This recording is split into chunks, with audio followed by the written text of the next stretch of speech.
la team, nous devons rester concentrés sur le combat du président Gbagbo. Parce que malgré tout ce que nous faisons, la mort de Bob Lee, tout ce que nous faisons, il faut rester concentré. Et là, je viens vous donner des informations claires.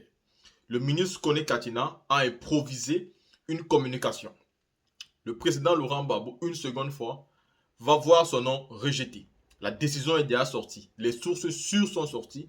Et le ministre Kone Katina a décidé rapidement de faire une mini-conférence pour donner l'information avant la CEI. Parce que nous avons des infiltrés dedans. Et nous avons déjà l'information. Et alors, nous donnons l'information avant même que l'information n'arrive. Voici donc un gouvernement qui a décidé de provoquer une fois de plus, c'est-à-dire une rébellion. Ils ont décidé de provoquer une fois de plus des grosses manifestations. Et je sais très bien que, c'est-à-dire, eux, ils pensent qu'ils sont forts. Ils pensent que c'est eux qui ont toute la mobilisation de la Côte d'Ivoire. Ils pensent que Alassane Ouattara est le dieu de l'univers et que rien ni personne ne peut l'effrayer. Pour avoir retiré une seconde fois le nom du président Laurent Gbagbo dans la liste électorale, je sais que vous allez subir. Vous pensez que c'est maintenant que le président Gbagbo va demander à ses gardes de sortir? Ce n'est pas maintenant. Ce n'est pas maintenant. Calmez-vous. C'est ceux qui ne connaissent pas la politique qui pensent que le game est fini. La team, avant même de continuer ici, je voudrais d'abord que vous écoutez très attentivement les propos du ministre Kone Katina par rapport à ce dossier. Parce que le résultat est déjà dehors. La team, écoutez. De sources totalement crédibles et dignes de foi font état de ce que M.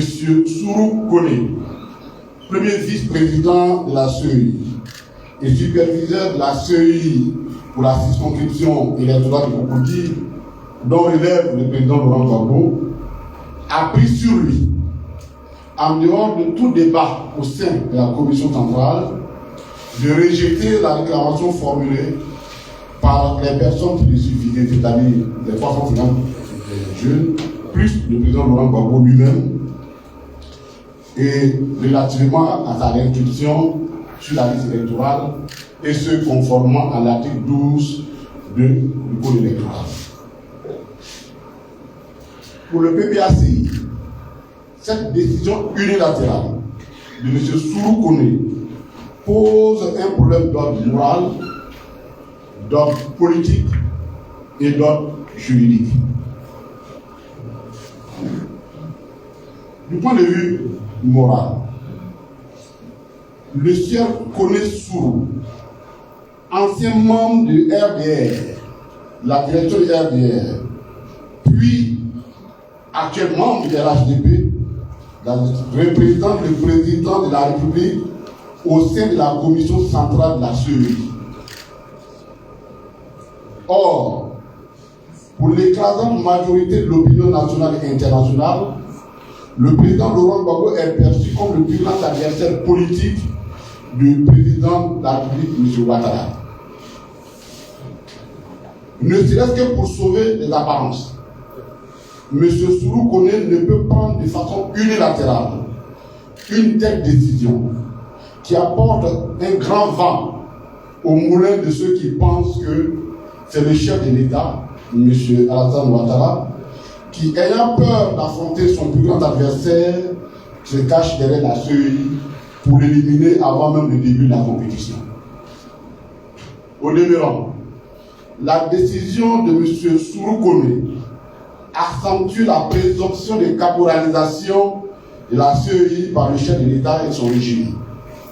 Toute chose qui enlève la même couverture, la même couche de vernis de neutralité que cette commission peine à se couvrir pour donner un minimum de sens à l'épithète indépendante de la dite commission.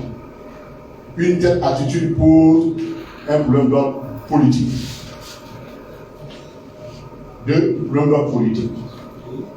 L'exclusion du président Laurent Gbagbo de la liste électorale est le sujet qui rend délétère l'atmosphère politique du pays. Une telle question qui a un impact direct sur la paix sociale devait être tranché de façon péremptoire par M. Sourou Kone. Fut-il le représentant de M. Ouattara, président de la République de Côte d'Ivoire? La prudence veut que cette question soit débattue par la commission centrale dans l'entièreté de sa formation, afin que tous les commissaires puissent émettre leur avis de sorte à assumer de façon collégiale le verdict qui sortirait des débats. C'est d'ailleurs ce qui a été prévu selon nos sources au sein de la CEI. L'on se souvient par ailleurs que dans l'une de ses nombreuses interventions médiatiques sur le sujet, le président de la CEI a affirmé que la décision de rejeter l'inscription du président Laurent Gbagbo sur la liste électorale a été prise à la suite d'un débat au sein de la commission centrale.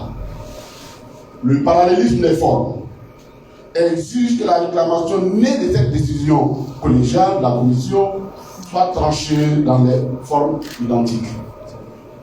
M. Sourou Kone craint-il que sa position soit mise à minorité dans un débat contradictoire au sein de la commission?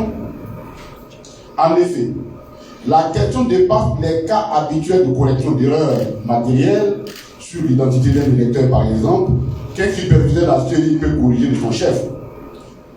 Ici, à l'espèce, il s'agit d'une question de fond qui révèle une importance capitale. L'espèce, en effet, attire sur elle toutes les attentions d'ici et d'ailleurs et dépasse de ce fait manifestement les compétences du seul superviseur, surtout que le PPACI doute de sa compétence pour trancher la question de droit qu'elle porte. Quoi? Le problème du droit. Dans l'exposé des motifs de sa décision unilatérale, le sieur Sourou prétend que la CEI n'aurait pas été saisie par le ministère de la Justice de la décision de la Cour africaine des droits de l'homme et des peuples qui fait injonction à l'État de Côte d'Ivoire d'inscrire le président Laurent Gbagbo sur la liste électorale. Cet argument de M. Sourou Kone pêche à deux niveaux. Primo, il ne dit pas, M. Sourou, quelles sont les dispositions du code électoral ou de la loi relative à l'organisation et au fonctionnement de la CEI qui oblige celle-ci à obéir à une information préalable du ministre de la Justice avant d'exécuter la décision de la Cour africaine des droits de l'homme et des peuples. Nous l'avons suffisamment démontré le caractère spécieux de cet argument à multiples occasions. Secondo, l'article 12 du Code électoral demande au réclamant d'apporter les éléments justificatifs de sa réclamation. C'est bien ce que le président Laurent Gbagbo ainsi que les 350 autres réclamants sur ce sujet ont fait en apportant à la CEI une copie de l'arrêt de la Cour africaine des droits de l'homme. Nous mettons donc au défi M. Sourou Kone de nous apporter la preuve contraire de cette réalité. Qu'il nous dise oui ou non, le président allait s'inscrire comme ça, sans élément de preuve à l'appui. En somme, le PPAC voudrait rappeler à M. Sourou Kone que les nombreuses irrégularités flagrantes relevées sur la liste électorale, le tango observé ces derniers jours entre quel décret ou quel autre appliqué pour délimiter les circonscriptions électorales prouve à souhait que la CEI reste un appendice du pouvoir RHDP. Le PPACI, qui entend défendre avec ténacité ses intérêts, reste vigilant sur le dossier du président Laurent Gbagbo et reste mobilisé pour se battre contre toutes les formes d'injustice qui concerneraient son président. Le PPAC en appelle à la responsabilité du président de la CEI relative à la décision à haut risque que veut prendre unilatéralement M. Sourou Kone. Je vous remercie.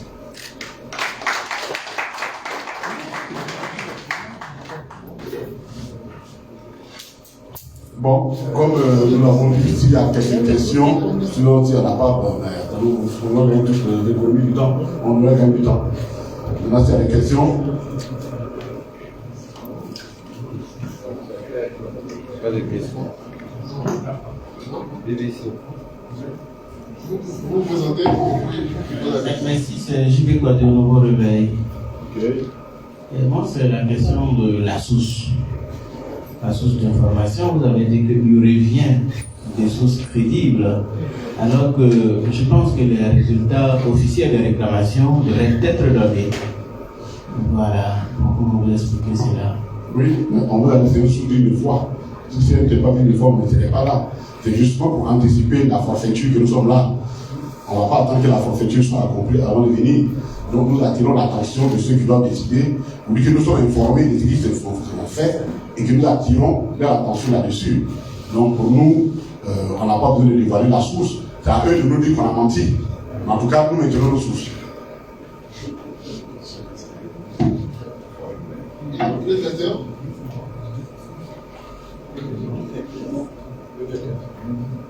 Ok. Merci. Merci beaucoup. Et nous restons mobilisés. S'il y a de nouveau, nous vous tiendrons informés et puis évidemment des questions que nous prendrons ensemble.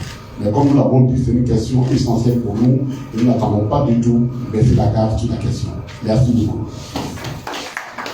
Vous avez fini d'écouter, si vous convenez ensemble avec moi, que le ministre Kone Katina donne des informations qui ne sont pas encore officielles, mais lui, il les rend déjà officielles. C'est la politique. C'est la politique. Le RHDP ne connaît pas faire la politique, il connaît seulement utiliser les gros bras. Le ministre Kone Katina a fini avec ça. Il connaît la politique et le PPAC connaît la politique. On a anticipé le RHDP et on a déjà donné le résultat. Pour montrer que la marmaille que vous faites là, nous on est au courant de ça parce qu'on a des gars à l'intérieur. La team, est-ce que demain, s'il y a des grosses manifestations, s'il y a des casses et tout, on va dire que c'est l'opposition qui a occasionné ça. Tout se passe sous vos yeux, avec le silence complice de l'Occident. Troisième mandat d'Alassane Ouattara, il a violé la Constitution. Il va vers un quatrième mandat qui veut encore violer la Constitution. Il veut empêcher certains candidats d'être, certains anciens présidents d'être candidats. Cela doit être accepté par les Ivoiriens? Non, et ça ne sera pas accepté. La team, vous avez écouté, dites-moi ce que vous pensez.